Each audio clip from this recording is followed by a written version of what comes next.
tous, bonjour et bienvenue sur la chaîne du Dragon, la seule chaîne qui n'a pas la langue dans la poche. Et la vidéo d'aujourd'hui sera Sommes-nous dans la fin des temps? Alors pour ce faire, je vous ai mis beaucoup d'informations. Hein. Je me suis bien documenté, on va dire, et bien sûr j'ai trouvé quelques sources intéressantes. Alors vous aurez dans un premier temps la prophétie de Judah ben Samuel, hein, vous verrez, c'est un rabbin allemand qui a fait des prophéties, mais qui s'avèrent jusqu'ici exactes. Ça le problème, puisqu'on est dans la fin de ces prophéties. Donc c'est pour ça que je vous l'ai mis en premier. Ensuite, vous aurez ce que Dieu a dit à Moïse. Hein. Alors c'est bien de l'écouter, ça vous comprendrez mieux après. Le pouvoir de l'argent qui vient juste derrière. Et bien sûr, toute la mécanisation hein, qu'il peut avoir, hein, bien sûr, les trois choses qui peuvent altérer la fin. Hein, voilà, les trois choses. Ça, c'est intéressant de le voir, hein, les trois choses. Ensuite, vous aurez la mécanisation, hein, l'atomisation, on va dire, hein, tout ce qui peut être atomique. Ensuite, vous aurez donc Matthieu aussi, je vous ai mis un passage de Matthieu, un passage de l'Apocalypse. Et ensuite, vous aurez les prophéties plus récentes, hein, les prophéties qui sont, que tout le monde maintenant, je pense, connaît. Hein, donc, vous aurez, Héloïse Elmayer, hein, vous aurez aussi Marie-Julie Jamy, vous aurez Marianne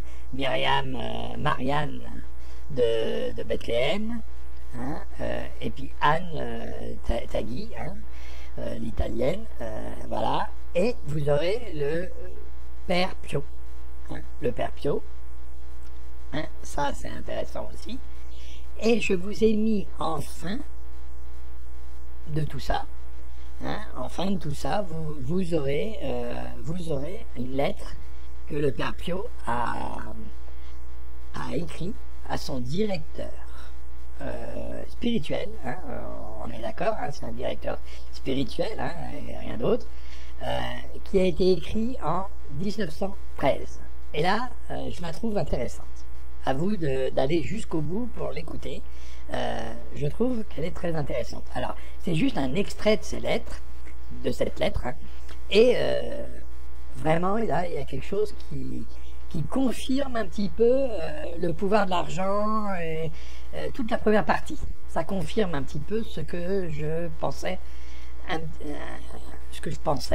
moi-même, hein, mais c'est pas forcément ce que vous pensez vous.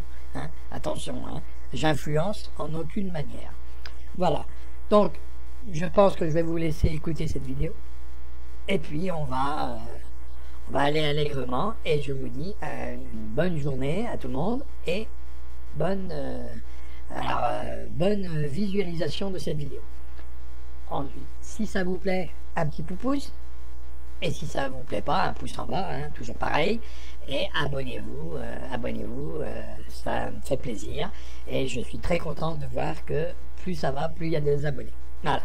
Donc, merci à tous, et bonne visualisation, et bonne écoute surtout de cette vidéo, hein, parce que c'est intéressant de voir toute la vidéo dans son ensemble, et pas seulement que la moitié. Ça serait mieux pour tous. Les signes précurseurs de la fin des temps. Judah ben Samuel était un rabbin allemand légendaire et prolifique du XIIe siècle, qui a fait des prévisions étonnantes et spécifiques sur l'avenir de Jérusalem et d'Israël qui est devenu réalité. Judah ben Samuel, connu sous le nom de Judas Yazi, Judas le Pieux, a vécu et travaillé de la fin du XIIe siècle jusqu'au début du XIIIe siècle à Regensburg, auteur d'un certain nombre de livres en langue allemande. Ludwig Schneider du magazine Israel Today a traduit une partie de son travail en anglais au cours des dernières années, y compris The Book of the Pew, ce fait Hasidim et le livre des calculs, ce fait Gematrilo. Après les croisades chrétiennes en Terre Sainte, entre 1096 et 1270, une correspondance régulière s'est développée entre les Juifs en Terre Sainte et l'Occident chrétien. Ainsi, par exemple, les rabbins de Hodorm et de Regensburg en Allemagne savaient que les Ayyubis de Saladin avaient dominé en Terre Sainte depuis 1187. À cette époque, Judah ben Samuel a publié les résultats de ses calculs bibliques, Gematria, et des observations astrologiques est résumé comme suit: quand les Ottomans, Turcs, qui étaient déjà un pouvoir à compter sur le Bosphore à l'époque de Juda ben Samuel, conquérant Jérusalem, ils domineront Jérusalem pour 8 jubilés. Ensuite, Jérusalem deviendra la terre de l'homme pour un jubilé, puis, dans le 9e jubilé, il reviendra à la possession de la nation juive, ce qui signifierait le début de la fin messianique. Un jubilé à 50 ans, Lévitique 25. C'est la 50e année après 7 fois 7 ans, l'année où chaque personne devrait regagner la propriété de son pays. Les calculs de Ben Samuel étaient purement théoriques, il n'y avait absolument aucun signe à ce moment-là d'être rempli. Lui-même n'a pas pu expérimenter son accomplissement, car il était seulement 300 ans après sa mort que la première de ses prédictions devait se réaliser. Les Mamluks, qui régnaient à Jérusalem depuis 1250, ont été conquis en 1517 par les Turcs ottomans. Ils sont restés pour 8 jubilés, 8 fois 50 égale 400 ans, c'est-à-dire qu'ils étaient à Jérusalem pendant 400 ans. Exactement 400 ans plus tard, en 1917, les Turcs ottomans ont été conquis par les Britanniques. La Société des Nations a conféré le mandat pour la Terre Sainte, et Jérusalem aux Britanniques. Ainsi, à partir de 1917, en vertu du droit international, Jérusalem était une terre sans homme. Puis, lorsqu'Israël a pris Jérusalem dans la guerre des 6 jours de 1967, exactement un jubilé, 50 ans, après 1917, Jérusalem est retournée à la propriété juive israélienne. Ainsi, selon les prophéties de Juda ben Samuel, la fin messianique a commencé. De nombreux chercheurs ont étudié et fait référence aux écrits de Juda ben Samuel dans le but de comprendre comment il a atteint ses conclusions. Parmi ceux qui font référence à ben Samuel, il y avait le rabbin Isaac ben Solomon Lohiya, un mystique qui s'occupe du monde messianique, Jérusalem, 1531-1572, Safed, Joseph Solomon del Megiddo, 1591 Candia, 1655. Prague, un mathématicien et un astronome, Mazref le Chochma, azuléen, 1724-1806, un célèbre bibliographe, Samuel David Luzzatto, 1800-1865. Un savant de la Bible, historien Heinrich Graetz, 1817-1891, et l'érudit de la Torah Jacob Epstein, 1925-1993. Le secret de la façon dont Juda le Pieux est arrivé à des prédictions si précises, a moins à voir avec les calculs réels qu'avec le fait qu'il avait consacré sa vie à Dieu. Ses élèves Rabbi Isaac ben Moïse, Vienne, Rabbi Baruch ben Samuel, Mayence, et Rabbi Sacha, Speyer, témoignent que ben Samuel était un modèle d'abstinence et de désintéressement, et attendait avec une vive envie l'avènement du Messie. Ben Samuel était souvent appelé lumière d'Israël. Même les évêques sont venus à lui pour obtenir des conseils. Si quelqu'un lui a demandé l'origine de sa sagesse, il répondait: le prophète Elijah, qui précéderait le Messie, m'a paru et m'a révélé beaucoup de choses, et a souligné que la condition préalable à la prière répondue est qu'elle est alimentée par l'enthousiasme, et la joie pour la grandeur et la sainteté de Dieu. Mais pour récapituler les prédictions étonnantes, en AD 1217, ce rabbin savant et pieux a prophétisé que les Turcs ottomans domineraient la ville sainte de Jérusalem pour y jubiler. Maintenant, gardez à l'esprit, il a fait cette prédiction 300 ans, avant que les Turcs ottomans ne prennent le contrôle de Jérusalem en 1517. Si, en effet, les années 1217 et 1517 étaient des années jubilaires que Juda ben Samuel croyait, sa prophétie était exacte, car exactement 400 ans après les Turcs ont pris le contrôle de Jérusalem, ils ont été chassés de la ville, et le pays sacré en 1917 par les forces alliées. Sous le commandement du général Georges Allenby, le rabbin a également prophétisé que pendant le 9e jubilé, Jérusalem serait une terre sans homme. C'est exactement ce qui s'est passé de 1917 à 1967, en raison du fait que la Terre Sainte a été placée sous le mandat britannique en 1917 par la Société des Nations, et littéralement appartenait à aucune nation. Même après la guerre d'indépendance d'Israël en 1948-1949, Jérusalem était encore divisée par une bande de terre traversant le cœur de la ville, avec Jordanie contrôlant la partie orientale de la ville, et Israël contrôlant la partie occidentale de la ville. Cette bande de terre a été considérée, et même appelée terre de non-homme par les Israéliens et les Jordaniens. Ce n'est qu'avant la guerre des 6 jours en 1967, alors que la Cisjordanie de Terre Sainte a été conquise par l'armée israélienne, que toute la ville de Jérusalem est revenue dans la possession d'Israël. Une fois de plus, la prophétie faite par le rabbin 750 ans auparavant était remplie à la lettre. Il serait certainement significatif, si les années 1917 et 1967 étaient des années jubilaires, compte tenu de l'importance de ce qui s'est passé à Jérusalem ces années-là. Mais il devient encore plus intéressant, car Judas ben Samuel a également prophétisé qu'au cours du 10e jubilé, Jérusalem serait sous le contrôle des Juifs, et que les temps de fin de la Messianie commenceraient. S'il a raison, le 10e jubilé a commencé en 1967, et sera conclu en 2017. Ce que Dieu déclara à Moïse. Pour ne pas adorer ce qui ne faut pas, ni associer à Dieu ce qui n'est pas, Dieu dit à Moïse, pour que vos pères l'entendent depuis lors jusqu'à vous, tu ne te feras point d'image taillée, ni de représentation quelconque des choses qui sont en haut dans les cieux, qui sont en bas sur la terre et qui sont dans les eaux plus bas que la terre. Ensuite, Dieu dit encore, vous ne vous ferez point des dieux d'argent et des dieux d'or pour me les associer. Vous ne vous en ferez point. Puis il dit, tu ne feras point de statues qui sont en aversion à l'Éternel.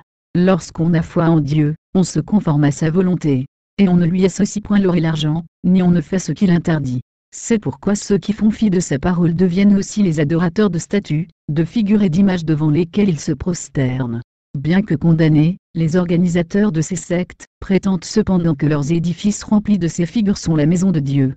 Mais l'Écriture dit encore contre eux. Il y a parmi le peuple de faux prophètes, et il y aura de même parmi vous de faux docteurs, qui introduiront des sectes pernicieuses, et qui, reniant le maître qui les a rachetés, attireront sur eux une ruine soudaine. Plusieurs les suivront dans leur dissolution, et la voie de la vérité sera calomniée à cause d'eux. Par cupidité, ils trafiqueront de vous au moyen de paroles trompeuses, que menace depuis longtemps la condamnation, et dont la ruine ne sommeille point. Bien que cette parole prévienne de l'introduction de sectes pernicieuses dans le monde, la plus infâme qui se fait appeler l'Église, alors qu'elle s'efforce de vous rendre superstitieux, jusqu'à vous vendre Dieu à prix d'argent, et en commettant scandale sur scandale depuis 2000 ans, est bien connue de tous. C'est la grande prostituée de la ville assise sur les 7 collines, qui est Rome, comme l'annonce l'Écriture, la mère des impudiques ayant depuis longtemps attiré le châtiment sur sa tête, et qui voit enfin sa ruine arriver. Il va être rendu au double de tes infamies, fille de Satan. En te présentant seulement le personnage du Fils, Jean t'a fait tomber dans le piège, fille prostituée. Car tu as voulu t'emparer de son héritage, en ne concevant point qu'il se lève seulement dans les temps messianiques, juste avant la fin du monde. Alors, celui que tu places à ta tête dit, le Christ est mort, c'est moi qui suis envoyé sur terre pour le remplacer et poursuivre son sacerdoce. Et moi je réponds à ce faux prophète, qui livre Jésus par un baiser et pour de l'argent, qu'il va éprouver des douleurs qu'aucun homme ne connaîtra. À l'aide d'inquisitions, de massacres, de personnes brûlées au feu des bûchers, de guerres, de galères, d'hommes emprisonnés et d'enfants emmurés vivant avec leur mère et leur père, et autres persécutions tout aussi infâmes, tu voulus jeter l'effroi pour régner sur le monde. Par la terreur et à l'aide de mensonges, de supercheries, d'intrigues, de superstitions, de dîmes et de rapines, tu as acquis des fortunes et des biens considérables pour asseoir ta domination. Tu fis cela pendant des siècles durant lesquels tu bénis les rois de la terre, les grands, les chefs militaires, les riches et les puissants, aux yeux de tous. Tu élevas le veau d'or au ciel, tu couvris les criminels et étouffas les scandales. Ainsi, après avoir commis les pires infamies devant la face de l'Éternel, toi, la bête qui monte de la terre, oui toi qui appose ta marque sur la main droite, et le front des nourrissons en faisant un simulacre de baptême pour te les attacher, sache que la fin de ton règne est arrivée. Ta condamnation vient de tomber, c'est ta disparition et l'effacement de ton nom du milieu des peuples pour l'éternité. Vous tous qui êtes membres de cette secte pernicieuse, écoutez-moi. Vicaire signifie remplaçant, celui qui tient la place d'un autre. De ce fait, celui qui fait croire au monde qu'il est le vicaire de Jésus et de Pierre, c'est-à-dire le vicaire du Fils de Dieu, c'est forcément que cela s'écrit Vicaris Filii, Dei, en caractère romain. Par conséquent, un tel usurpateur porte sur sa tête et dans cette appellation, le nom de la bête qui monte de la terre, ainsi que le nombre de son nom, 666, mentionné par Jean dans l'Apocalypse. Le pouvoir et l'argent. Les éléments de l'existence montrent que le chemin de la vie ne peut exister qu'avec le Père qui crée, le Fils qui explique ses œuvres pour éclairer les hommes, et le Saint-Esprit qui en descend pour la continuation du monde. Sans cela l'humanité ne pourrait demeurer, car ceux qui gouvernent aggravent et multiplient les calamités. Il faut donc abolir les pouvoirs et tout ce qui les procure. Les effets du pouvoir. Jusqu'à présent, vous pensiez tous que la vie des êtres humains ne pouvait se concevoir sans pouvoir et sans argent. Alors nul ne s'apercevait que ces derniers sont les instruments de Satan qui fascinent et détruisent le monde. Mais aujourd'hui, où vous naissez de Sion, il vous apparaît qu'il en est bien ainsi. C'est pourquoi il faut en débarrasser la terre et les esprits afin que, par leur entière disparition, le royaume devienne réalité. Qu'est-ce que le pouvoir, sinon imposer sa volonté à autrui? Il est certain que celui qui ne parvient pas à imposer sa volonté à l'homme, n'a aucune autorité sur lui. Or, puisqu'on ne peut contraindre l'homme que par la duperie, la menace ou la force, il s'avère que tout pouvoir de l'homme sur l'homme est une infamie. Beaucoup le voient maintenant. Et c'était pour vous en protéger, que vous ne cessiez d'évoquer la démocratie, comme étant la guérison des nations, et le but qu'elle devait tout atteindre. Mais un tel désir ne pouvait être satisfait. En effet, lorsque vous faisiez l'éloge de la démocratie, évoquiez-vous un esprit bienveillant, vous délivrant de la servitude, de la rançon et des autres méfaits? Vous restituait-il les meilleures terres, que la classe riche s'était octroyées depuis des siècles? Empêchait-il l'abattage des forêts, le trafic des animaux et les cruautés commises sur eux au nom de la science des hommes? Mettait-il un terme à la dévastation de la terre, aux pollutions, aux immondices, et pouvait-il arrêter le démantèlement de l'ordre originel provoqué par les scientifiques? Cet esprit démocratique, au-dessus de tout autre pouvoir, interrompait-il la prolifération des pauvres que les nations industrielles ont assujettis et dépouillés? Était-il aussi en mesure de dissiper les ténèbres, de chasser les funestes religions, et de faire disparaître à jamais les injustices, la misère, la dissension et la guerre? Était-ce ce qu'il réalisait ou fallait-il attendre encore un peu? À cause des calamités qui se multiplient, chacun peut voir alors que l'argent, le pouvoir, les autorités, sont les sources de la force destructrice de la terre. On comprend toutefois que plus les hommes s'éloignaient de la vérité dans les ténèbres, plus il avait besoin de chefs pour vivre, et de leurs lois forcément. C'est pourquoi beaucoup disent que c'est de tout temps que les autorités, orientées organisent la vie de tous selon leurs préceptes et leurs traditions, et que cela ne cessera jamais. Moi, je réponds que cela cessera, parce qu'aujourd'hui vous connaissez toute la vérité et le sort que Dieu réserve à ceux qui se sont élevés. Je vous le dis, avec la connaissance et la loi de Sion, les princes des ténèbres qui vous gouvernent, ne suppléeront plus le Créateur car, montrés aujourd'hui en spectacle par le Fils de l'homme, ils vont disparaître conformément à ce qui leur fut annoncé. C'est pourquoi c'en est déjà fait de ceux qui vous crient, passe ici et pas là. Fais ceci et non cela. Couche-toi, c'est l'heure, lève-toi et travaille. C'en est fait vous dis-je, car on ne commande pas les représentants de la divinité sur la tête desquels seul Dieu, leur Créateur, peut régner. Bien qu'elle s'attribue la parole et s'arroge le pouvoir, la race des chefs de peuple, des trafiquants, des riches, des conquérants, des religieux, des scientifiques et des militaires, est révolue à jamais. Elle disparaîtra pour que chacun de vous puisse trouver sa place et sa liberté au sein de la société. Alors les grands-parents redonneront la main à leurs petits-enfants, et ne seront plus abandonnés dans les coins, comme des objets hors d'usage, et les enfants ne seront plus considérés, comme de l'argile que l'on pétrit à la forme que l'on veut, et que l'on fait cuire ensuite au feu du mensonge. Les sacrilèges ne seront plus que des souvenirs du premier monde. On parlera de ceux qui régnaient cependant, mais seulement pour se souvenir de la muraille de la honte qu'ils bâtirent et que le Fils détruisit. Le bannissement de l'argent. En outre, puisqu'on ne peut être riche que s'il y a des pauvres, cela montre que si les hommes du monde entier disposaient de la même somme d'argent, la monnaie n'aurait plus cours. Sans mouvement, elle n'aurait alors aucune raison d'être, car elle est comme une couverture que l'on se dispute, et que l'on tire à soi en découvrant les autres. Elle n'existe donc que par iniquité. Comment se fait-il alors que l'argent, qui fait toujours espérer avant de faire inéluctablement régresser, se soit introduit dans le monde des esprits? Autrefois, quand il n'y avait pas encore le veau d'or, les prisonniers devenaient esclaves avec leurs épouses et leurs enfants. Et ceux qui dominaient s'en servaient de monnaie d'échange. Un sac de grains valait 3 de ces esclaves. Puis, par la suite, plus facile à manier, ce sont des masses d'argent et d'or qui furent utilisées pour l'achat des biens et des marchandises. Toujours pour en faciliter la circulation et l'accumulation, la monnaie fut ensuite changée en pièces puis en papier et, dans ses jours ultimes, en une addition de chiffres seulement qui donne droit et pouvoir. La monnaie d'échange a donc progressivement perdu toute consistance pour devenir le plus grand mensonge de tous les temps, mais un mensonge que l'humanité considère comme un pouvoir divin.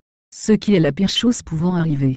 Aveuglés par ce phénomène, les hommes d'aujourd'hui ont alors perdu toute capacité de s'apercevoir que la monnaie ne valorise pas, mais dévalorise tout ce qu'elle touche, qu'elle n'est point la vie mais la mort, et qu'en disparaissant de la terre, ce sont tous les maux du monde qui disparaîtront avec elle.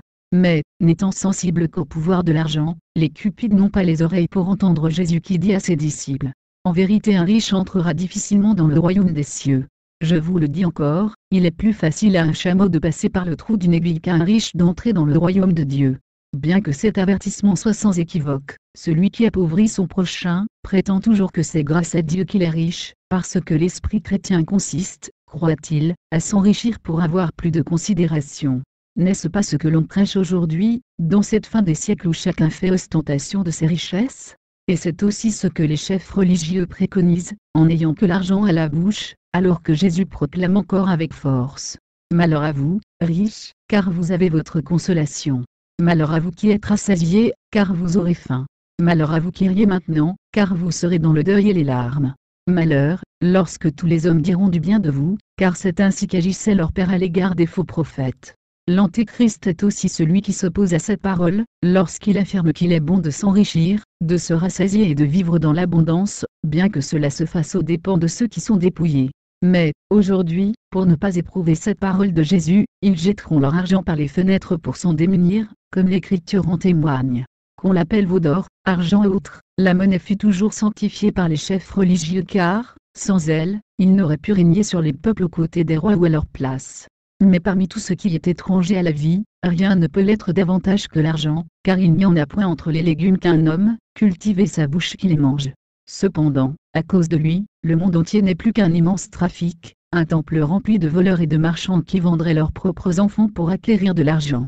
Il est pourtant le malheur car, en plus de pourrir le cœur de l'homme, l'argent change la terre en désert, sert de nichoir à l'injustice, et propage la mort partout où il passe.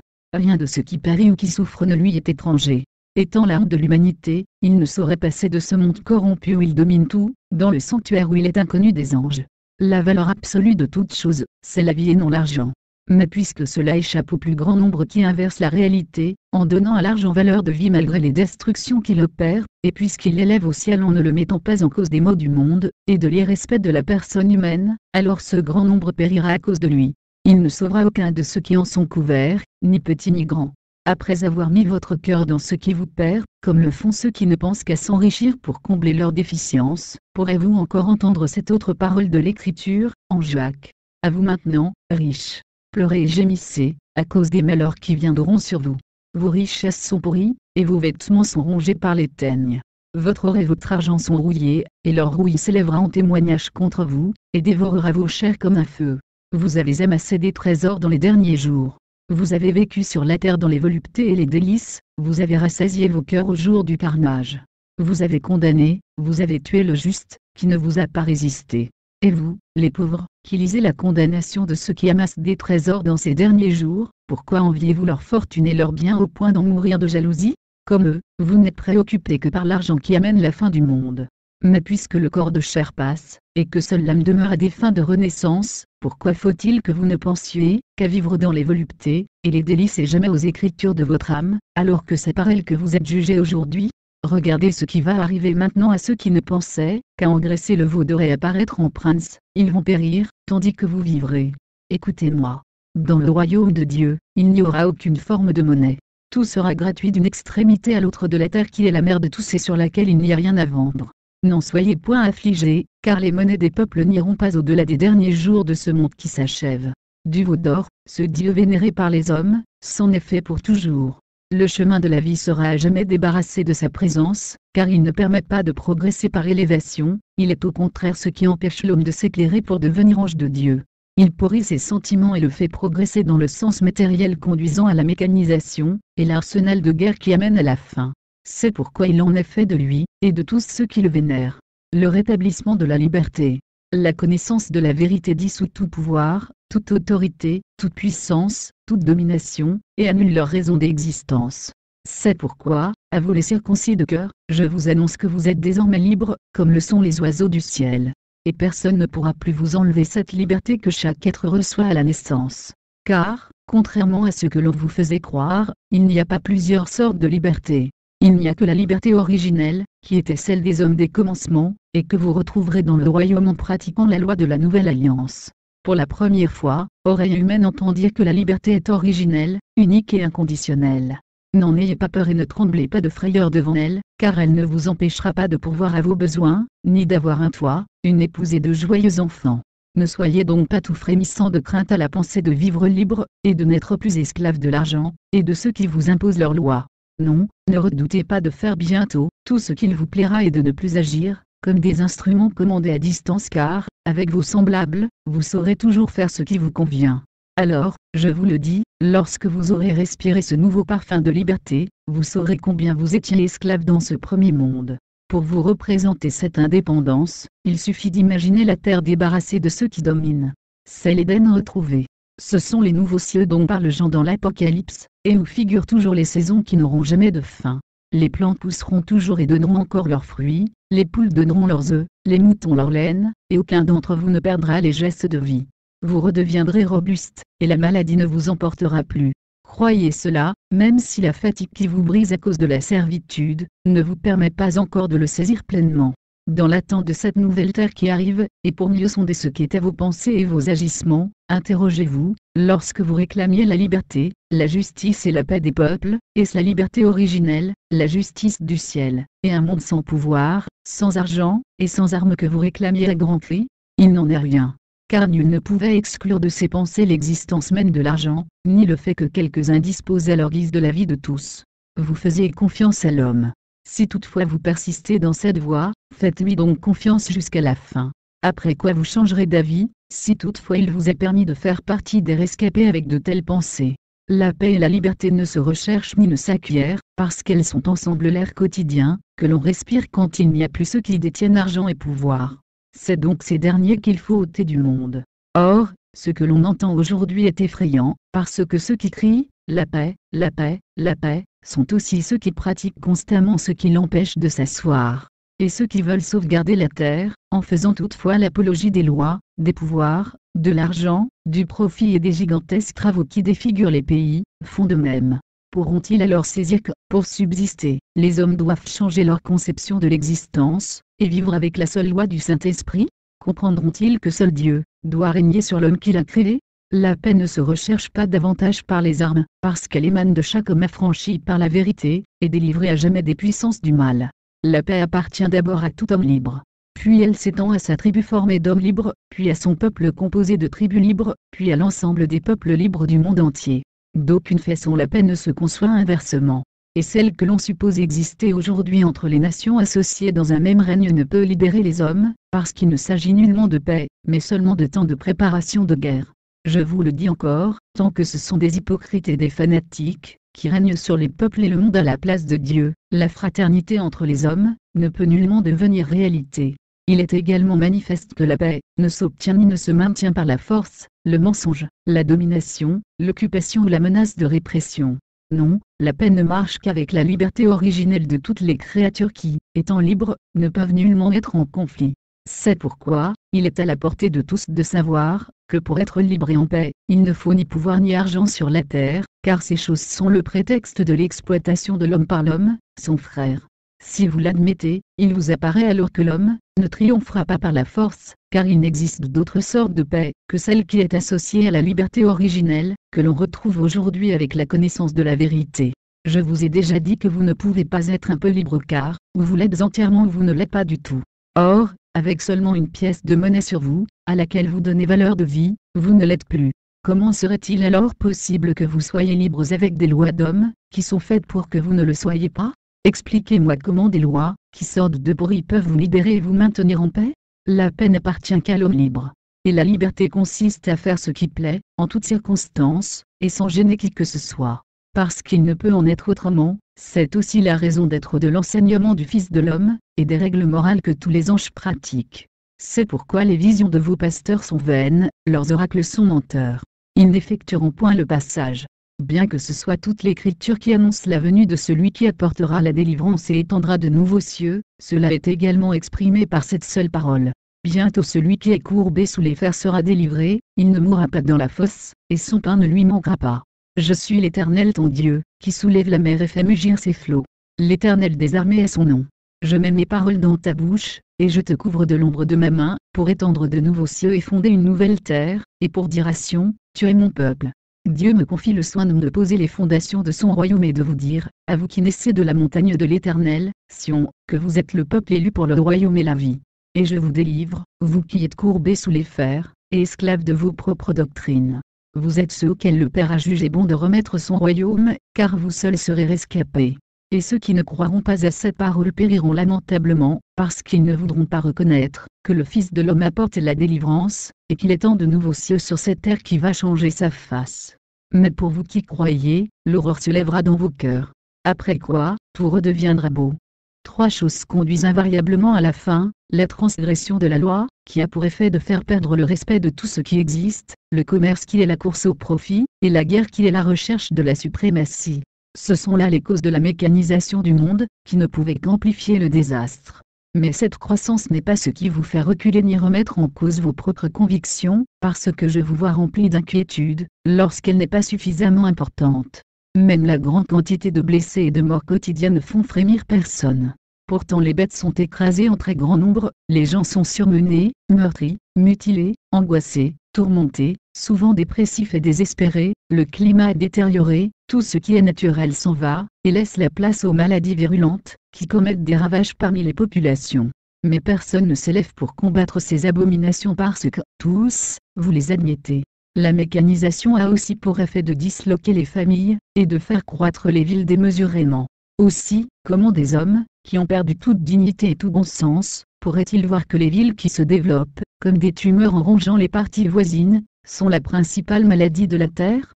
Mais la terre va bientôt pousser un grand soupir de soulagement, lorsque les fléaux de la faim les auront effacés. Personne n'en est conscient cependant, car chacun de vous dit: j'ai confiance en l'homme.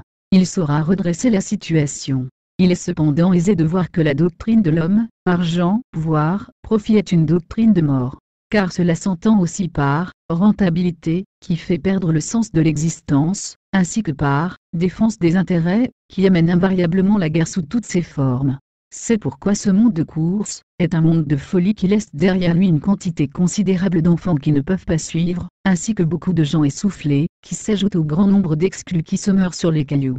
Cependant, le monde ne peut être qu'à l'image de ceux qui le bâtissent.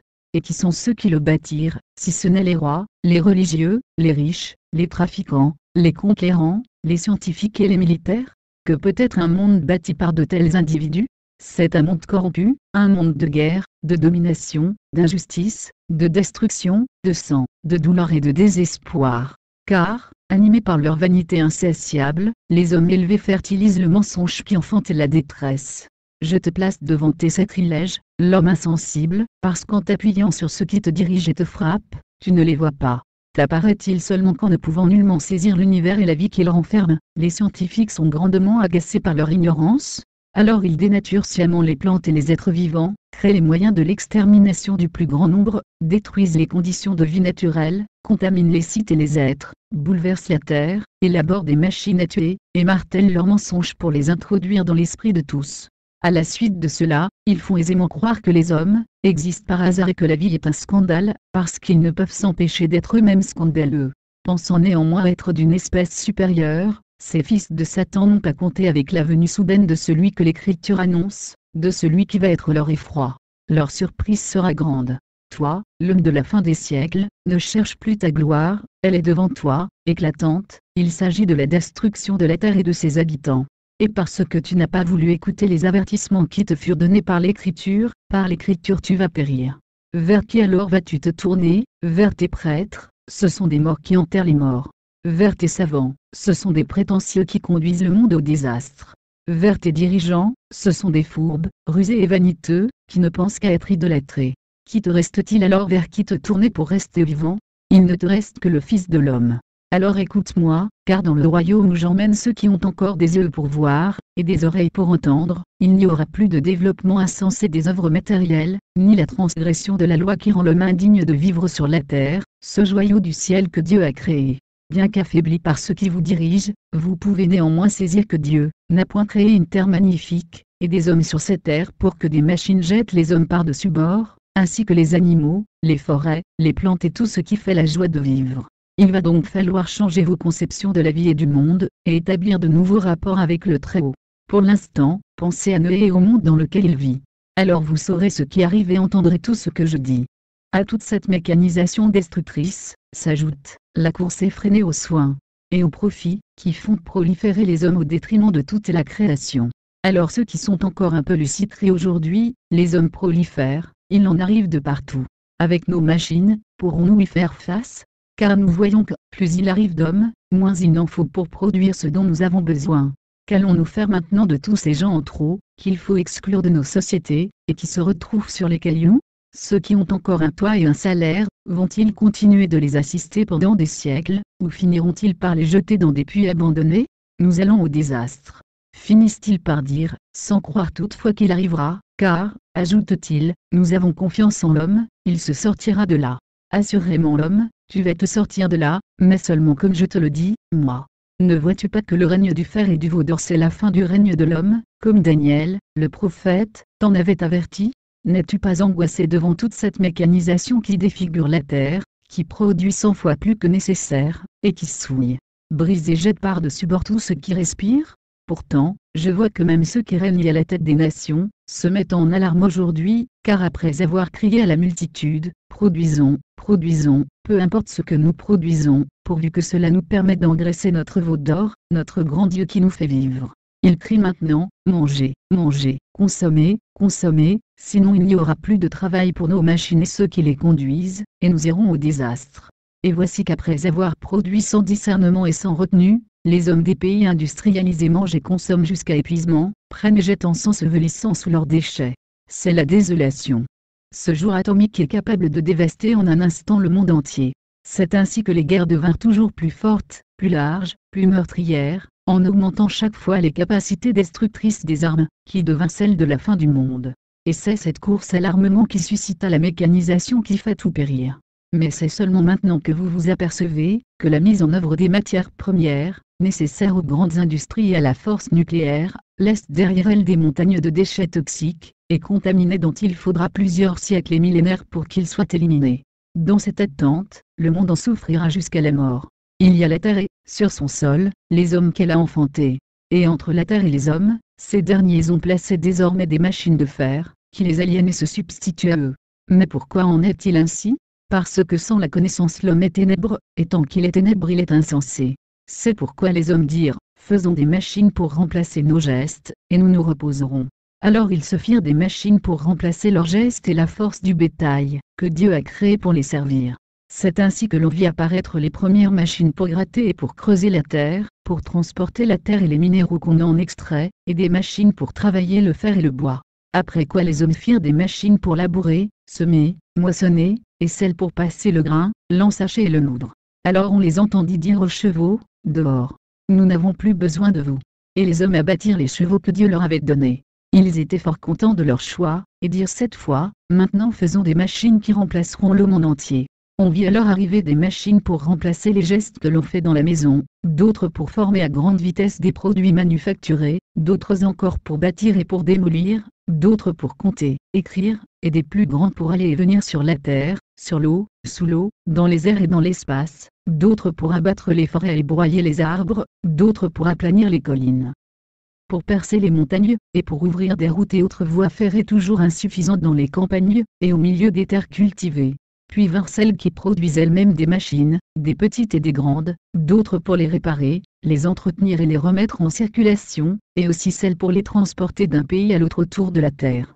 Ainsi, en quelques dizaines d'années seulement, on vit apparaître des machines pour la locomotion, la mobilité, et celles qui remplacent les gestes de l'homme ou l'homme tout entier. Le fer règne sur tout le globe. Voyant éclater leur intelligence à travers ces machines, les responsables des pays industrialisés étaient fort contents, mais un peu inquiets, car leur technologie suscitait des envies et des jalousies. Alors ils développèrent encore plus leur industrie pour se faire un arsenal de guerre redoutable. C'est ainsi qu'ils firent cette fois des machines qui mémorisent, prévoient, calculent à la place de l'homme, d'autres qui transmettent l'information tout autour du monde, ainsi que les effroyables armes atomiques, chimiques et biologiques. Puis vinrent en dernier les indispensables satellites pour espionner les peuples par-dessus les nuages, et pour coordonner et conduire le dernier spectacle, que le monde va donner aux étoiles. Sans voir toutefois qu'ils en sont les acteurs, les fanfarons à la tête des pays industrialisés mangeaient et buvaient ensemble, puis chantaient et dansaient en se tenant la main, grisés par ces dernières machines, et par la puissance qu'elles leur donnaient. Ils se tournèrent ensuite vers les autres peuples du monde, qui n'avaient point suivi les voies de l'industrie montrées par les Romains, et leur dirent, « Notre gloire éclate aujourd'hui à la face du monde. Suivez-nous dans notre progression, jusqu'à ce que le bonheur se couche à la porte des hommes de tous les pays. Nous vous aiderons, car l'heure de la mondialisation est arrivée. » Matthieu 24, 6. Car plusieurs viendront sous mon nom, disant, « C'est moi qui suis le Christ. » Et ils séduiront beaucoup de gens. Vous entendrez parler de guerre et de bruit de guerre, gardez-vous d'être troublés, car il faut que ces choses arrivent. Mais ce ne sera pas encore la fin. Une nation s'élèvera contre une nation, et un royaume contre un royaume, et il y aura, en divers lieux, des famines et des tremblements de terre. Apocalypse 12. Un grand signe parut dans le ciel, une femme enveloppée du soleil, la lune sous ses pieds, et une couronne de 12 étoiles sur sa tête. Elle était enceinte, et elle criait, étant en travail dans les douleurs de l'enfantement.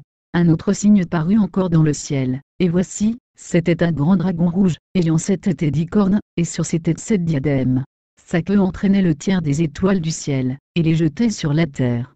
Le dragon se tint devant la femme qui allait enfanter, afin de dévorer son enfant, lorsqu'elle aurait enfanté. Elle enfanta un fils, qui doit faire paître toutes les nations avec une verge de fer. Et son enfant fut enlevé vers Dieu et vers son trône. Et la femme s'enfuit dans le désert, où elle avait un lieu préparé par Dieu, afin qu'elle y fût nourrie pendant 1260 jours. Et il y eut guerre dans le ciel. Michel et ses anges combattirent contre le dragon. Et le dragon et ses anges combattirent, mais ils ne furent pas les plus forts, et leur place ne fut plus trouvée dans le ciel. Et il fut précipité, le grand dragon, le serpent ancien, appelé le diable et Satan, celui qui séduit toute la terre, il fut précipité sur la terre, et ses anges furent précipités avec lui. Et j'entendis dans le ciel une voix forte qui disait, maintenant le salut est arrivé, et la puissance, et le règne de notre Dieu, et l'autorité de son Christ, car il a été précipité, l'accusateur de nos frères, celui qui les accusait devant notre Dieu jour et nuit. Ils l'ont vaincu à cause du sang de l'agneau et à cause de la parole de leur témoignage, et ils n'ont pas aimé leur vie jusqu'à craindre la mort. C'est pourquoi réjouissez-vous, cieux, et vous qui habitez dans les cieux. Malheur à la terre et à la mer. Car le diable est descendu vers vous, animé d'une grande colère, sachant qu'il a peu de temps. Quand le dragon vit qu'il avait été précipité sur la terre, il poursuivit la femme qui avait enfanté l'enfant mâle. Et les 2 ailes du grand aigle furent données à la femme, afin qu'elle s'envolât au désert, vers son lieu, où elle est nourrie un temps, des temps, et la moitié d'un temps, loin de la face du serpent. Et, de sa bouche, le serpent lança de l'eau comme un fleuve derrière la femme, afin de l'entraîner par le fleuve.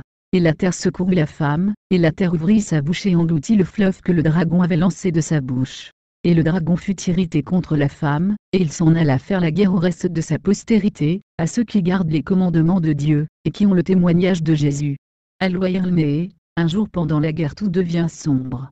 Alors éclate une grêle avec des éclairs, et le tonnerre et un tremblement de terre ébranlent la terre. Alors ne sortez pas de la maison.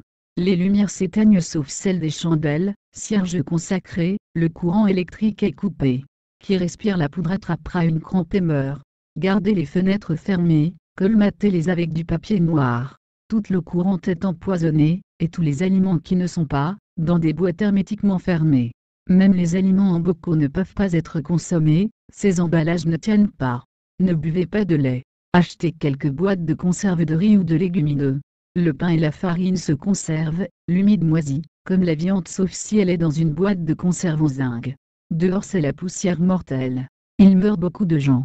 Les fleuves seront tellement à sec, qu'on peut facilement les traverser. Le bétail périt, l'herbe jaunie et sèche. Les cadavres humains sont tout jaunes et noirs. Tout est passé après 3 jours. Le vent chasse les nuages de mort vers l'est. Mais je répète, ne sortez pas. Ne regardez pas par la fenêtre.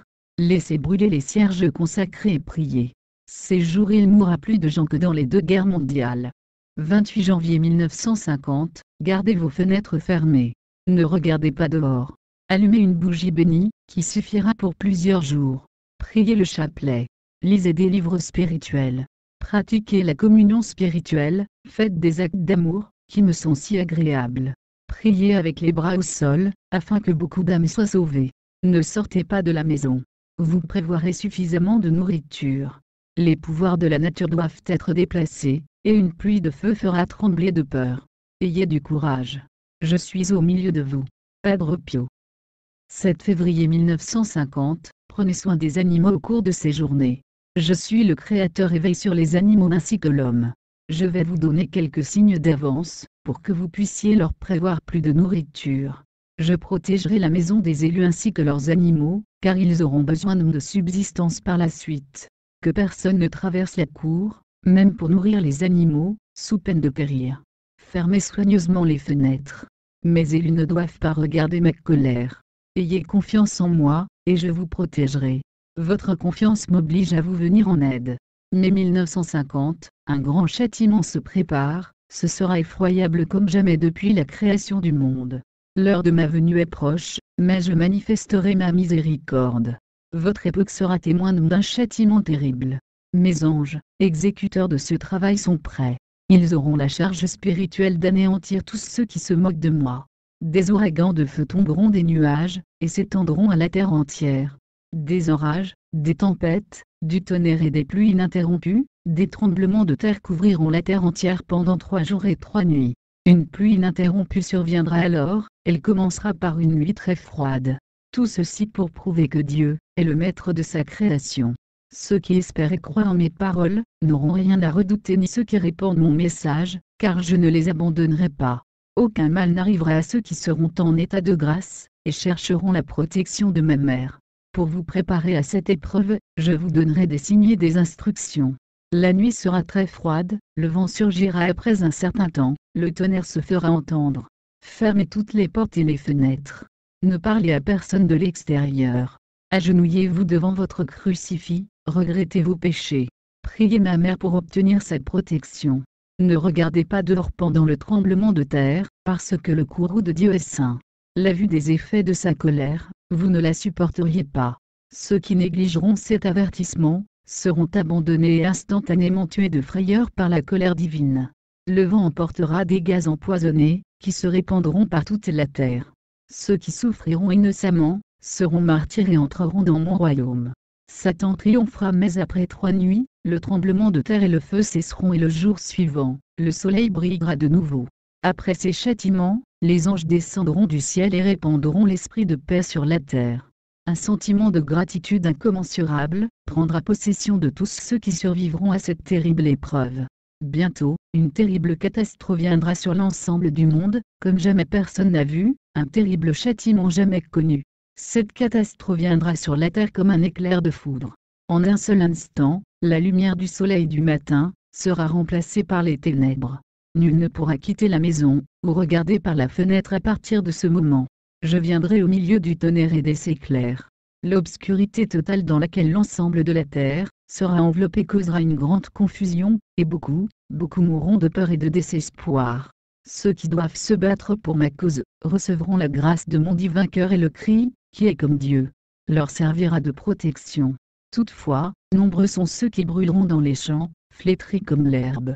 L'impie sera annihilé, de sorte que juste après, il sera en mesure de se présenter de nouveau.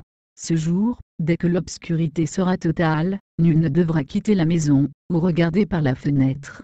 L'obscurité durera un jour et une nuit, suivi d'un autre jour et une nuit, et un autre jour, mais la nuit suivante, les étoiles brilleront à nouveau, et le lendemain matin, le soleil sera de nouveau monté, et ce sera le printemps. Dans les jours d'obscurité, mes élus ne devront pas dormir, comme l'ont fait les disciples dans le jardin des Oliviers.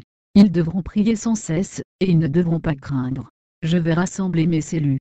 L'enfer pense être en possession de la terre entière, mais je vais la reprendre. La dévastation sera grande. Mais moi, votre Dieu, j'aurai purifié la terre. Je suis avec vous. Ayez confiance. Ayez confiance. En mai 1950, je suis tout prêt. Je viendrai sur cette terre portant le fardeau des péchés.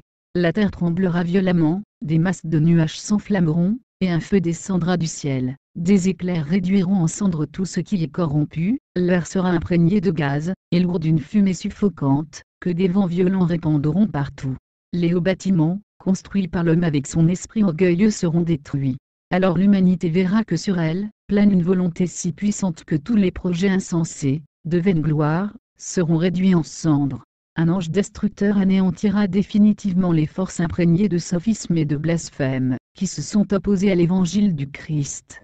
Malheur à vous, impies, qui vous jouez de moi, au travers de vos théories hypocrites et fausses. Quant à vous disciples fidèles, je vous ai averti de ne pas suivre de faux prophètes et de faux Christ. Je suis votre sauveur. Quand l'ange exterminateur commencera à accomplir sa mission avec l'épée de la justice, alors votre foi devra être ferme comme un rocher. Ayez confiance en moi, je vous protégerai, je vous protégerai. Je vous donnerai un signe pour vous faire connaître le principe de mon jugement. Par une froide nuit d'hiver, je vous ferai retentir le tonnerre qui fera trembler les montagnes. Alors, fermez les fenêtres et ne regardez pas au dehors.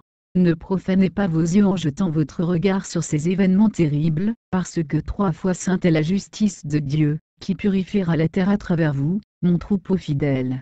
Mettez-vous sous la protection de ma mère. Qu'importe ce que vous pourrez voir ou entendre, ne désespérez pas, cela précédera la fin des temps. Mais alors, réunissez-vous pour prier. Invoquez vos anges gardiens. Combattez avec confiance en mon nom, ne doutez pas de votre libération. Moi je vous garderai de tous les dangers, si vous avez confiance en mon amour, demeurez près de mon cœur et combattez pour le salut des âmes. Persévérez pendant une nuit et un jour dans la prière, la nuit suivante portera la fin des tribulations avec l'aurore du lendemain. Le soleil donnera à nouveau sa chaleur, et sa lumière remplacera les ténèbres. Alors, acceptez avec gratitude la nouvelle vie qui vous sera offerte. Vous vivez dans la justice et la simplicité, la paix et l'amour seront ma volonté. Consolez, encouragez, priez, afin qu'une race renouvelée naisse de la joie de votre cœur. Et vous, âme consacrée, je vous supplie de vous plier à sa volonté, comme victime pour le salut de vos frères. Aucune affliction ne vous sera épargnée. Les anges de la justice sont déjà placés aux quatre coins de la terre. Je me manifesterai à tous les hommes, et chaque homme me reconnaîtra pour son Dieu. Je suis à la porte. La terre tremblera, les hommes gémiront, l'œuvre de l'Esprit Saint se consumera. Les hommes n'entendent pas mon appel, les pécheurs durcissent leur cœur, ils résistent à ma grâce, ils repoussent ma miséricorde et mon amour. L'humanité est pire qu'avant le déluge. Le monde est enveloppé de ténèbres. L'humanité étouffe dans le marasme de l'erreur et du péché. J'ai grande envie d'exterminer cette race, mais à cause des justes, je laisserai régner ma miséricorde. La coupe de la colère va se déverser sur la terre, mais bientôt, l'ange de la paix planera sur elle. Je veux guérir et assainir les plaies qui saignent actuellement, ma miséricorde dépassera ma justice. Vous, mes fidèles, priez sans interruption, ne vous endormez pas comme mes disciples au jardin des Oliviers. Priez sans interruption afin de sauver le monde. Puisez dans mes mérites pour vous-même et pour les autres. Mes enfants, je viendrai bientôt. Ce qui va venir dépassera tout ce que vous pouvez imaginer. De grandes choses se préparent, ce sera effroyable, comme jamais depuis la création du monde. Je viendrai et je ferai connaître au monde ma volonté. Tous ceux qui auront souffert pendant cette période, seront la semence de l'Église nouvelle, ils participeront à ma flagellation, à mon couronnement d'épines, à mon chemin de croix. La Mère de Dieu et tous les cœurs des anges, seront à l'œuvre pendant ces événements, afin de sauver les âmes. L'enfer croit pouvoir faire une belle récolte pendant ce cataclysme, mais je l'empêcherai, je lui arracherai sa moisson, je viendrai et avec moi ma paix. Avec peu de fidèles, j'établirai mon règne. Marie-Julie Jahenny, je préviens mon peuple qu'à la suite de ces nombreux fléaux en France, et qui seront suivis de beaucoup d'autres, je vous préviens qu'un jour se trouvera, et il est marqué, où il y aura peu de soleil, peu d'étoiles ni de lumière pour faire impair des demeures, refuge de mon peuple. Le jour commencera à croître, ce ne sera pas du fort de l'été, ni dans les jours les plus longs, courts encore. Ce ne sera pas à la fin d'une année, mais dans les premiers mois que je donnerai clairement mes avertissements. Au printemps, ce jour de ténèbres et d'éclairs, sera le premier que j'enverrai pour convertir les impies, et voir si un grand nombre reviendra à moi, avant le grand orage qui suivra de près. Ce jour, mes enfants, n'atteindra pas toute la France, mais une partie de la Bretagne en sera éprouvée. Le côté où se trouve la terre de la mère de ma mère immaculée, ne sera pas obscurci par les ténèbres à venir, jusqu'à vous et au-delà, sur le lever du soleil. Tout le reste sera dans l'effroi le plus terrible. Depuis la nuit jusqu'à la nuit, un jour entier, le tonnerre ne cessera de gronder, le feu des éclairs fera beaucoup de mal, même dans les demeures fermées où l'on sera dans le péché. Mes enfants, ce premier jour notera rien des trois autres marqués et décrits. Le 5 octobre 1882, tes yeux vont voir le commencement de leur épouvantable, quand le froment en herbe ne sera pas au troisième nœud de sa croissance. Le 9 mars 1878, il sortira une pluie bien extraordinaire, que jamais le monde n'a vue encore, et qui ne verra jamais ensuite, jusqu'à la consommation des siècles. Ce sera une pluie rouge qui restera coagulée sur la terre pendant 7 semaines. À la suite de cet orage, je ferai sortir de terre une brûlaison horrible. Les chrétiens ne pourront supporter cette odeur et cette chaleur. Mes enfants, n'ouvrez ni vos portes ni vos fenêtres. Il faut que le règne du péché finisse. Jamais la terre et le monde n'auront été ensemble à de l'état. Il faut en finir ou bien toute âme se perdra. Le 22 janvier 1878, il tombera sur la terre une pluie de sang, qui fera sécher vos récoltes, et la terre, cette année-là, ne produira rien. Pendant ces 3 jours de terreur, les impies, les blasphémateurs, les profanateurs et aussi tous les marmets, parcourront la terre dans les ténèbres. Ils seront tourmentés par la mort déjà entrée dans leur âme. Ils seront poussés par la rage de Lucifer.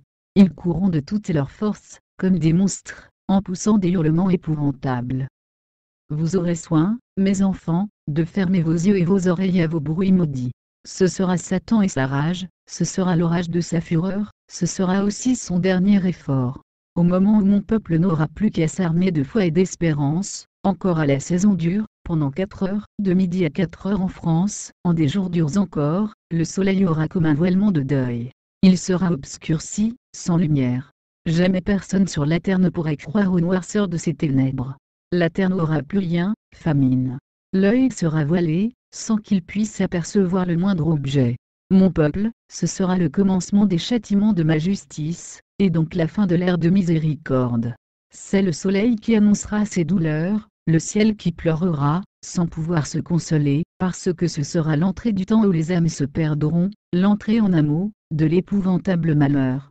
Mon peuple, cette obscurité couvrira la Bretagne l'espace de 4 heures. Pendant ce temps, il se passera un tremblement de terre horrible, la secousse sera effrayante.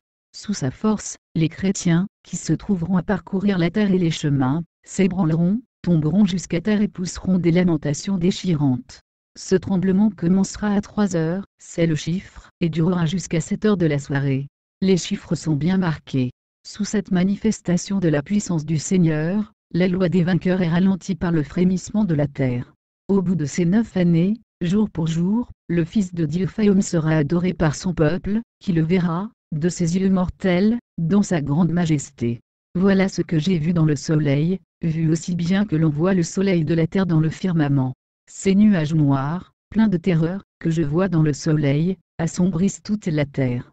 Pendant 7 jours, le soleil ne paraîtra nullement. Le soleil de la terre n'aura qu'une demi-lumière pour nous éclairer, la moitié de celle d'aujourd'hui. Pendant ces 7 jours, il y aura 2 jours et 2 nuits de ténèbres distinctes de celles qui, auparavant, les 3 jours de ténèbres, doivent assombrir la terre et y faire du jour une nuit de douleur. Voici ce qui distinguera ces 2 jours de ténèbres, de sous les nuages noirs il sortira de continuels éclairs, qui se succéderont de quart d'heure en quart d'heure. Ils passeront si vite qu'à peine seront-ils perceptibles. Lors de ces passages rapides, ils n'éclaireront pas l'intérieur des demeures et n'y pénétreront pas. Ils ne passeront qu'à l'extérieur. Personne ne sera capable de rester debout, devant ces faits de la justice, et aussi de la bonté du Seigneur. Le chrétien fidèle ne mourra pas de terreur et d'épouvante, mais celui qui n'a pas la foi ne se relèvera pas. À ce moment, il faudra s'appuyer sur la clémence, la bonté et la puissance de Dieu, les 3 bâtons qui soutiendront les chrétiens. Le 24 mars 1881, la Sainte Vierge dit: le plus pénible pour vous, le plus douloureux, ce sera quand, du firmament, le soleil sera tombé dans un lieu sans lumière, quand les étoiles commenceront à se grouper, une multitude ensemble. Au commencement de ce signe, vous penserez sérieusement à l'obscurcissement du soleil. La colère de mon Fils parlera, avec tant d'éclat, dans son tonnerre que même en ce royaume, vos demeures s'écrouleront. Dans ces jours de deuil, il y aura un nouveau tremblement de terre, moins fort que beaucoup d'autres, moins fort qu'en d'autres lieux. Il sera facile de la remarquer, tout tremblera, excepté le meuble où brûlera le cierge de cire. Vous vous grouperez tout autour, avec le crucifié et mon image bénite. Voilà ce qui éloignera de vous cette frayeur qui, pendant ces jours, sera cause de beaucoup de morts. Voici une preuve de ma bonté, ceux qui m'auront bien servi et invoqué, et qui garderont dans leur demeure mon image bénite, je garderai sans dommage tout ce qui leur appartient. Pendant ces 3 jours, je protégerai leurs bestiaux affamés. Je les garderai, car il sera impossible d'entrouvrir une seule porte. La faim des animaux sera rassasiée par moi, sans aucune nourriture. La chaleur du ciel sera si brûlante qu'elle sera insupportable, même dans vos demeures fermées. Tout le ciel sera en feu, mais les éclairs ne pénétreront point dans les maisons où il y aura la lumière. Ne vous effrayez pas. Jésus, mes enfants, elle, la France, est sortie avec joie de mon divin cœur, elle n'y rentrera que parmi le sang et les pleurs. Chez Mariam de Bethléem, ou Mariam, Bawardi, 1845-1878, appelée Sœur Marie de Jésus crucifié. Toutes ces prophéties développent sur une même ligne, d'abord l'épreuve par des guerres sanglantes, puis la victoire et les suites du triomphe.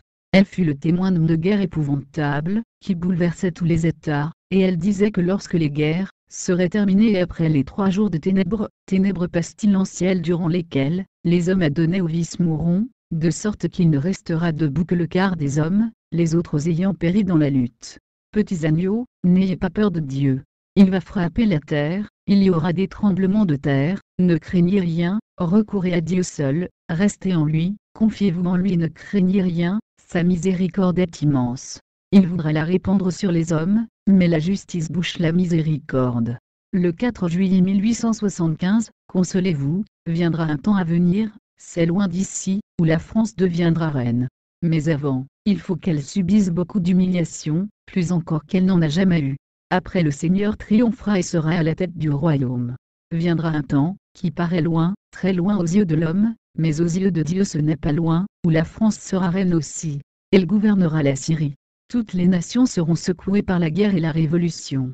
Au cours des ténèbres, durant 3 jours, les disciples du mal seront annihilés, si bien qu'un quart de l'humanité seulement survivra. À cette époque, le clergé sera bien diminué, car la plupart des prêtres seront morts pour la défense de la foi ou pour leur patrie.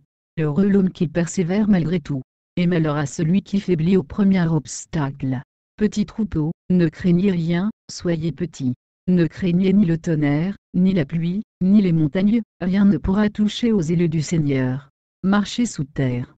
Si vous voulez être grand, soyez petit. Ne cherchez pas la grandeur de la créature, celui qui vous élève aujourd'hui vous abaissera demain. Le 2 décembre 1877, le Seigneur m'a montré tout. J'ai vu la colombe de feu. Adressez-vous à la colombe de feu, à l'Esprit Saint qui inspire tout. On m'a dit, suis-moi. J'ai vu tous les arbres et les montagnes tressaillir. La paix est mon partage. La paix et la croix sont mon partage, mais la croix et le découragement sont le partage de l'ennemi et de ceux qui écoutent l'ennemi. Chez Anna Maria Taigi, 1769-1837, elle parlait encore d'un fléau qui ne viendrait pas des hommes, eux-mêmes mais qui serait infligé directement par Dieu sur la terre. Il sera effroyable et universel. Il éclatera inopinément. Les sans-dieux seront alors anéantis. Mais auparavant, la guerre aura tué des millions et des millions d'hommes, et des millions d'autres seront morts d'une mort imprévue. C'est au terme des guerres, révolutions et autres afflictions, qu'elle entrevoyait un tableau particulièrement effroyable, la main du Seigneur ébranlait le ciel, et les hommes, emportés dans le tourbillon d'effroyables météores, mouraient par millions. Dieu enverra un double châtiment, l'un part de la terre, à savoir des guerres, des révolutions et d'autres maux, l'autre part du ciel, à savoir une obscurité épaisse. Celle-ci empêchera de voir quoi que ce soit. Cette obscurité sera accompagnée d'une infection dans l'air, ce qui fera périr non exclusivement, du moins principalement les ennemis de la religion. Des ténèbres pestilentielles peuplées de visions effroyables, envelopperont la terre pendant 3 jours. L'air sera alors empesté par les démons qui apparaîtront sous toutes sortes de formes hideuses. Tant que durera l'obscurité, il sera impossible de faire de la lumière. Seuls, les cierges bénis préserveront de la mort, ainsi que les prières à la Sainte Vierge et au Saint-Ange. Quiconque ouvrira la fenêtre par curiosité, et regardera dehors ou bien sortira de sa maison, tombera aussitôt raide mort. En ces jours-là, tous doivent rester chez eux, réciter le rosaire et implorer la miséricorde divine. Tous les ennemis de l'Église, cachés ou apparents, périront pendant les ténèbres, à l'exception de quelques-uns que Dieu convertira bientôt après. Le fléau de la terre a pu mitiger par les prières, mais non celui du ciel, qui sera épouvantable et universel. Padre Pio. Cet extrait est publié dans le livre paru en octobre 2011 Benoît XVI un pontificat sous les attaques page 271. Il s'agit de la traduction en français d'une lettre, du Père Pio à son directeur spirituel, datée du 7 avril 1913. Vendredi matin, Jésus m'est apparu. Il était en piteux état et tout défiguré. Il désigna une multitude de prêtres, les uns célébraient l'office, d'autres revêtaient ou quittaient leur parement. La vue de Jésus en affliction me peina infiniment. Je lui demandai ce qui le tourmentait. Son regard se porta encore une fois sur tous ces prêtres puis revint vers moi, plein de larmes. Il s'éloigna de cette foule avec dégoût. Mon fils, ne pense pas que mon agonie a duré 3 heures, car à cause d'eux, elle durera jusqu'à la fin des temps. Mais ne t'endors pas. Mon âme a besoin de pitié, et eux m'ont abandonné dans l'indifférence. L'ingratitude et l'assoupissement de mes disciples aggravent mes tourments. Hélas, comme ils répondent mal à mon amour. Leur indifférence s'accompagne de mépris et d'incrédulité. Combien de fois ai-je été prêt à les foudroyer, mais des anges et des âmes aimantes ont arrêté mon bras. Il poursuivit encore, mais ce qu'il me confia, jamais je ne pourrais le dire. Le Père Pio, dit le frère aux stigmates, est une figure charismatique canonisée, qui n'a cependant jamais parlé du secret de Fatima. Mais, d'après ses confidences, le saint homme connaissait la prophétie de Fatima, et y voyait l'accomplissement des saintes écritures. Lorsqu'en 1933, Emmanuel Brunetto, défenseur du Capucin, voulut publier sous pseudonyme, un pamphlet impliquant des membres du clergé et des dignitaires du Vatican, Padre Pio l'en dissuada vivement, à la demande de 2 visiteurs apostoliques. Y avait-il vraiment un rapport avec le secret de Fatima? Alberindo Grimani, directeur des archives Brunetto, en est persuadé.